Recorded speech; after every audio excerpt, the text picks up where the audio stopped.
Hi and welcome to howtorunaHomeDaycare.com. Today I have a draw and tell story for you. This story came from, I can't even remember where I got it from, but I will find the link and I will provide it to you at the end of the video, and underneath the video you can click on to it because it's a great site and I believe they have quite a few stories. You can go on there if you want some more stories.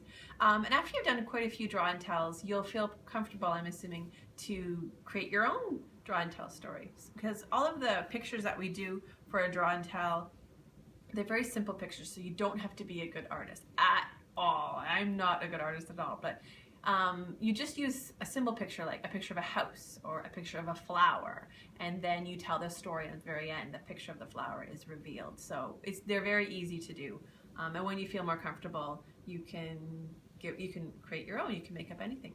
And I really like draw and tells because they're a good transition activity. They're also a really good activity that you could do at the park. Like say the kids are you're trying to collect them all, get them all tidied up and cleaned up.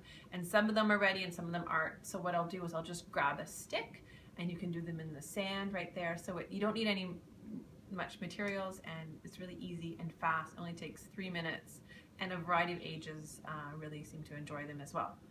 So I encourage the kids that if they can guess what picture is coming up in the story, to hold it inside them and not say anything to the very end of the story. So you can listen to this one and give it a try if you want to use it at your home daycare. So this, I think the original story was Chris and Chrissy or something like that, the two kids, but I always use my two children in my home daycare because the kids love that when you use their own names in the story. But today we'll use Chris and Chrissy. So Chris and Chrissy were brother and sister, and they like to go downstairs in their basement and create different inventions. So they had a room in their basement that they always made all of their creations. And in that room there was a table for Chris and a table for Chrissy. And they also had a long table that went down in between them for them to work on group projects.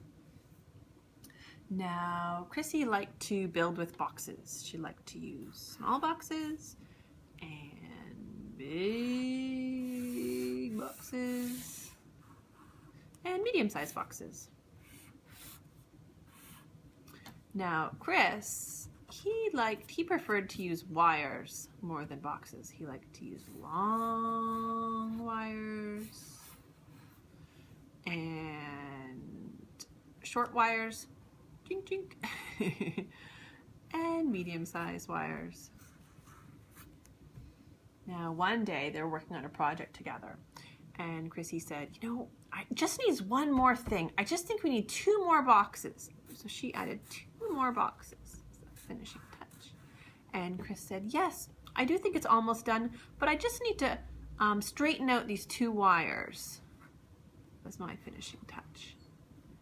And then they looked at their creation and they were so proud because they had built and then I let the kids all say together, a robot. Hopefully that looks like a robot for you.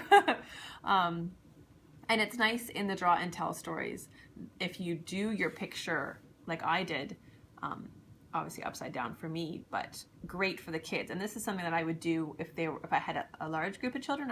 I'd seat them in a U shape, like if you're at the park. Then I find it's easier to do it so the kids can all see the picture, because you don't want them saying, I can't see. But if it's a more complicated picture, then you have less kids, you can always do it so you know you're facing it the correct way and the children are sitting on both sides of you.